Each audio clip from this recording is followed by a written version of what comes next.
you also you need to be more aware of what chord is being played at what time. And even if you don't know what the chords are, you can identify them by ear, at least try to identify the emotion of each chord, which chords are more tense, diminished chords, dominant seventh chords, versus which are more relaxed, the one chord, the four chord, sometimes the six chord, things like this. And I also want you to listen to the Malmsteen solo, I Am a Viking, okay, off of Marching Out. Listen to that main solo, and I want you to figure out what all the chords are first, okay?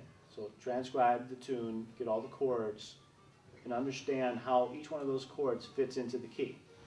Okay, so write it down. This is the one chord, this is the five chord, this is the six chord, you know, that whole thing. All right? Do that first, then go back and listen to the solo, what he plays, over each one of those chords.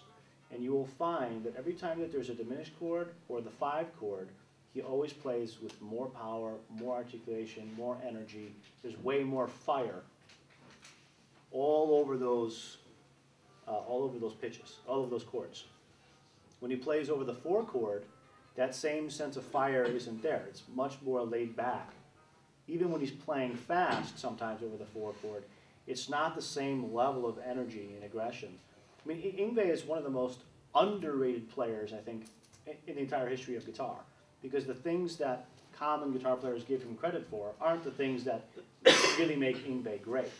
It's all of these other things which most people don't really, either they take for granted or they don't realize at all, which makes Yngwie so much further superior than what the general technique might show.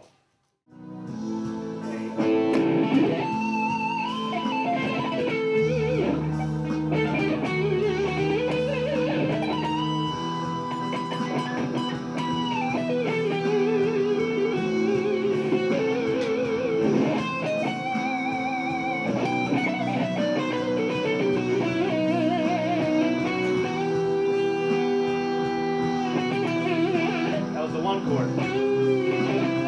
So I slowed down the aggression on that chord. That's five.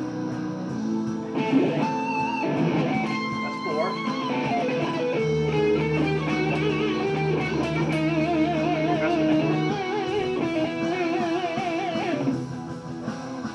You need to be in tune.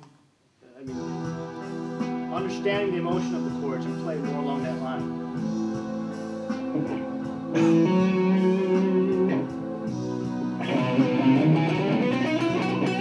Five, right? That's one, so I'm pulling back on the energy.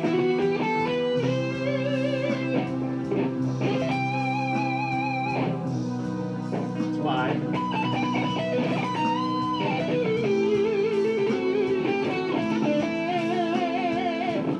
That's five, right?